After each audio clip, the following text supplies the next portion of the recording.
की उम्मीदवार पूनम यादव जी, जिनसे बात करेंगे कि चुनाव को लेकर किस तरह में चुनाव है, किस तरह देखते हैं इस चुनाव को?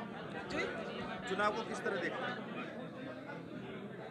जी। चुनाव गठबंधन मजबूती से लड़ रहा है और मजबूती से हम लड़ेंगे और ये जनता जो त्रस्त है बीजेपी पार्टी से, जो जनता त्रस्त है, जो जो पिछले 5 वर्षों से जनता त्रस्त है, महंगाई को लेकर जो जनता त्रस्त है, सड़कें टूटी हुई हैं, सफाई व्यवस्था नहीं है, प्रकाश की व्यवस्था नहीं है, उन सारी चीज़ें आधारभूत आवश्यकताओं को लेकर जो जनता त्रस्त है, वो जनता जवाब देगी, इस पार्टी को उखाड़ फेंकने का काम। पूनम जी, किस तरीके की चुनौती आप इस चुनाव में मानते हैं?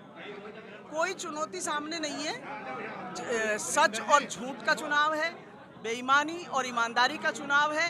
हम सच्चे हैं, ईमानदार हैं, हम विकास के नाम पर वोट मांग रहे हैं, मुद्दों के साथ हम जनता के बीच में जा रहे हैं, मुद्दों के साथ जाएंगे और जनता मुद्दों पर ही हमें वोट करेगी। पूनम जी, कल उत्तर प्रदेश के मुख्यमंत्री गाजियाबाद में पहुंच रहे हैं, किस तरह देखते हैं, क्या लगता है आपको कि आखिर क्या वजह रही जो मुख्यमंत्री को भी चुनाव में उतरना पड़ा? देखिए, कहीं न कहीं वो कमज़ोर हैं, कहीं न कहीं उन्होंने काम नहीं किया कि उन्हें मुख्यमंत्री का फेस यहाँ लाना पड़ रहा है।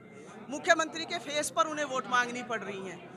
इसका मतलब उन्होंने काम नहीं किया, वरना उन्हें जनता के बीच में जाने की भी ज़रूरत नहीं पड़ती। मुख्यमंत्री को बुलाने की बात तो बहुत दूर की है। क्या आपका उद्देश्य होगा, किस तरह आप कार्य करेंगे अगर जनता आपको मौका देती है, तो किस तरह की योजनाएं आपके पास हैं? अगर जनता हमें मौका देती है, हम सबसे पहले जनता की जो मुख्य ज़रूरतें हैं, पहले यहाँ सड़कों की व्यवस्था, सफाई की, पार्किंग की, पोल्यूशन इतना है गाज़ियाबाद में, एनसीआर में सबसे ज़्यादा पोल्यूशन गाज़ियाबाद में है, लेकिन हमारी यहाँ नगर निगम ने कभी कोई व्यवस्था इस पर, कोई इनिशिएटिव कभी नहीं लिया।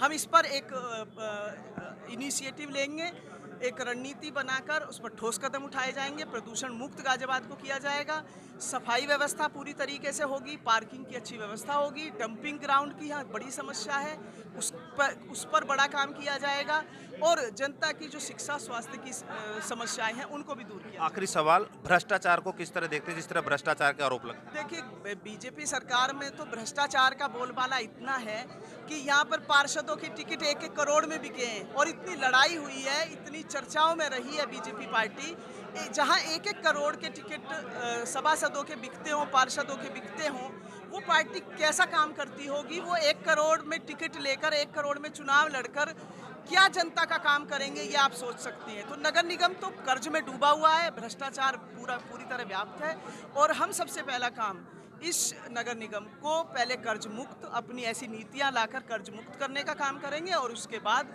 इस शहर को, इस नगर निगम को भ्रष्टाचार से मुक्त करने का काम करेंगे, एक पारदर्शी प्रणाली अपनाने का काम। धन्यवाद। ये थी हमारे साथ समाजवादी पार्टी गठबंधन की नगर में महापौर उम्मीदवार पूनम यादव जी, जिन्होंने कहा है कि उनका उद्देश्य होगा नगर निगम को कर्ज से मुक्त करना और भ्रष्टाचार के साथ साथ सफाई, यानी कि तमाम मुद्दे हैं। यदि गाजियाबाद की जनता इन्हें मौका देती है तो गाजियाबाद की जो तमाम समस्याएं हैं उनको प्राथमिकता से के आधार पर हल करने का कार्य करेंगे। जय वीर मावी, के न्यूज़ गाजियाबाद।